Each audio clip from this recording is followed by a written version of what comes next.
Congratulations, everybody. You got through week one. Hopefully, you were able to get all the tasks done that you needed to do.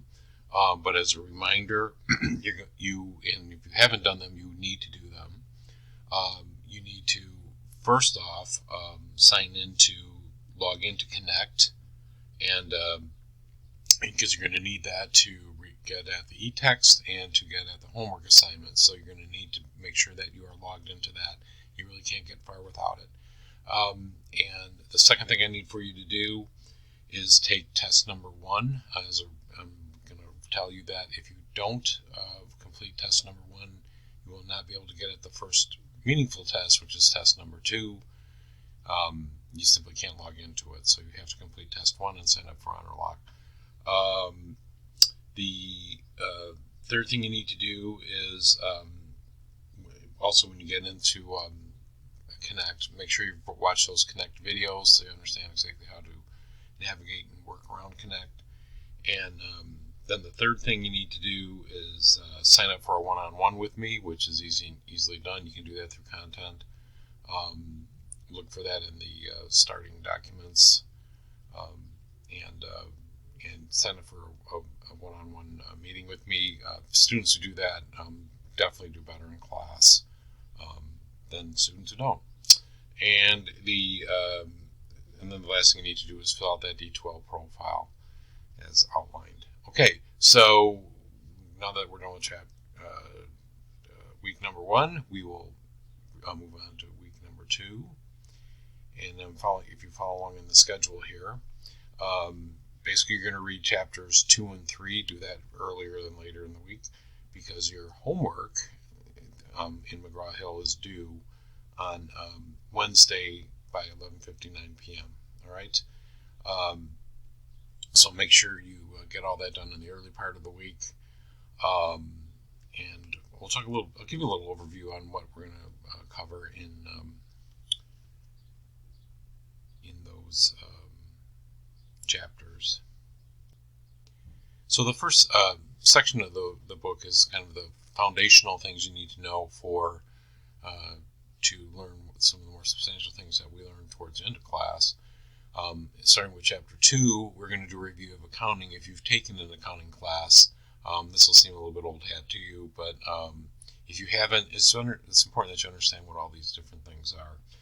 Basically, accounting is the universal language of finance, so that's why it's so important to understand a little bit about it to figure out what to do in finance.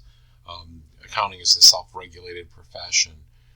It's really kind of interesting how it's set up. Americans AICPA group is responsible for writing all the rules that apply to accounting, and they do that in conjunction with the Internal Revenue Service and any other government agency. But it's a self-regulated profession, and so if you're interested in accounting as a profession, you're going to at least consider the possibility of getting to become a certified public accountant, which is incredibly strong credential to have for a career in accounting. I want you to walk away understanding there's 3 basic statements. There's an income statement, a balance sheet, and a cash flow statement. You'll read about the differences between those in this chapter, but it's important that you realize what each one purports to measure. So if you go through the chapter and you have any questions, let me know. Again, you have some homework questions for it, assignment questions, and you want to do those, and those are found in McGraw-Hill. And then in chapter 3, which I'm going to flip to real quick here, we're going to start talking about financial analysis. And what we're going to talk about in chapter 3 are the key thing we're going to talk about are ratios. Ratios are a way to look at financial information in a meaningful way. And they're used internally, certainly within organizations, but they're also used externally. And you'll oftentimes find ratios used to benchmark a firm's performance against similar firms in their industry.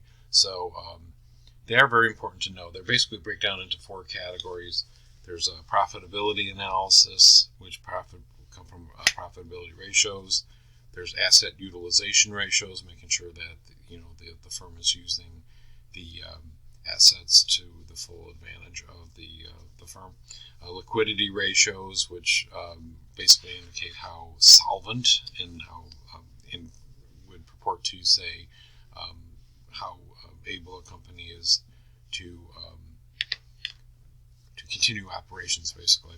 And then a debt utilization ratio, which is making sure that they're fully leveraging their debt capabilities without over-leveraging them. So those ratios are really important to know. You'll get an overview of them in this chapter, and you'll see lots more of them if you continue to take different accounting classes. I'm going to point out that there's a DuPont system of analysis that basically looks at return on assets and return to shareholders, which are very important things to be able to report on. But I'm also going to tell you that is one way of doing it. There's lots of others as well. Again, if you take further classes in finance, you'll learn more about those types of things. And then we're going to talk about trend analysis, which is a pretty interesting topic. It reports on how things are doing over time. Again, of great interest internally to an organization, but also of great interest to externally to potential investors in the organization as well. Okay, so that's basically what we're going to talk about. Let me just quickly show you in D2L. You can get at the homework assignment questions within McGraw-Hill, and you'll see those on your opening page.